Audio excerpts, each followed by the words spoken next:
बारूद के ढेर पर बैठे मिडिल ईस्ट में हर दिन एक विस्फोट और भारी बमबारी देखी जा रही है।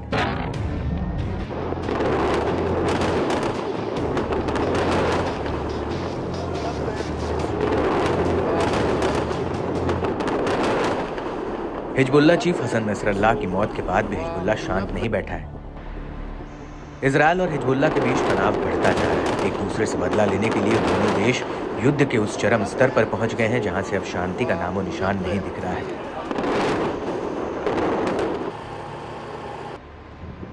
इजरायली सेना हो या प्रतिरोध के लड़ाके हो या फिर आम जनता, सभी इस मौत के दलदल में समा रहे हैं। फिर भी इजरायली सेना और लेबनान में छिपे हिजबुल्लाह लड़ाकों के एक दूसरे पर हवाई ताकत दिखाने में जुटे हैं। लेबनानी स्वास्थ्य मंत्रालय की माने तो पिछले 24 घंटों में लेबनान में इजरायली हवाई हमलों में मरने वालों की संख्या लगभग 37 हो गई है, जबकि घायल होने वालों की संख्या 150 से अधिक पहुंच गई है।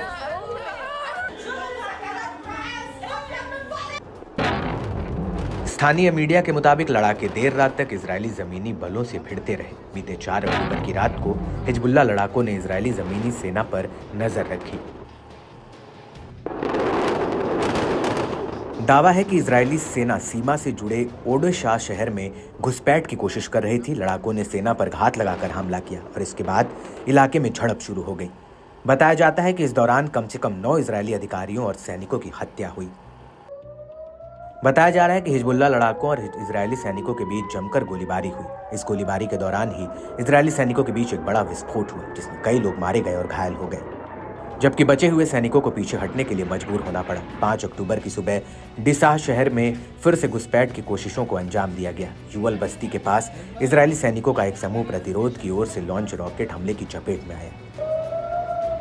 इससे बस्ती में सायरन बजने लगे। आईडीएफ का दावा है कि दक्षिणी लेबनान में 4 दिनों तक चली उनकी कार्रवाई में हिजबुल्लाह के 20 कमांडर समेत 250 लड़ाके ढेर हुए।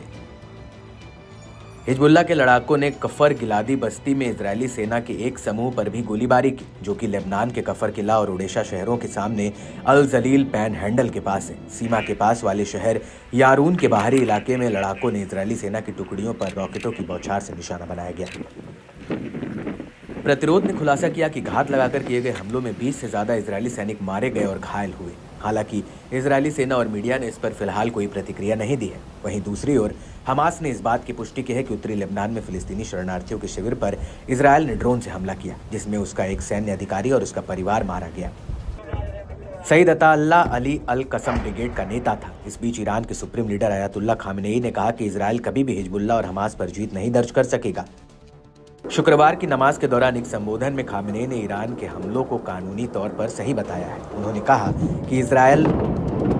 कहा कि ईरान इजरायल का सामना करने में न ही कोई संकोच करेगा और न ही जल्दबाजी करेगा।